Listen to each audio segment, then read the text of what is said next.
ሰላም ቤተሰቦች ዛሬ በአጋጣሚ በሌሊት በአንድ ጉዳይ አለርት ሄድኩና እጅግ በጣም ለረጅም ጊዜ በሆነው ባለነው እያማረርኩ የነበርኩ ሰው መሆኔን አዘንኩ። ታውቃላችሁ ጤነኝነት በጤነኞች ላይ ያለች ዘውድ ነች።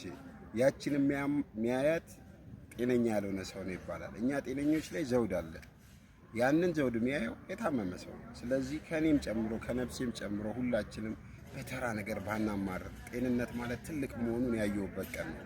ሁሌ ያውቃለሁ ግን አንዳንዴ እንደዚህ አይነት ቦታ ስትሄዱ ምን ያህል ከባድ እንደሆነ በጣም ብቻ ፈጣሪ ይመስገን። የታመሙትንም ሁሉንም ፈጣሪ ይማር እያልኩኝ ጤንነታችንን እንድንጣጥም ከፈለግን ግን አንዳንዴ እንደዚህ ሆስፒታል እየሄድን ብናይ አፕዴት ይሆናል አስተሳሰባችን።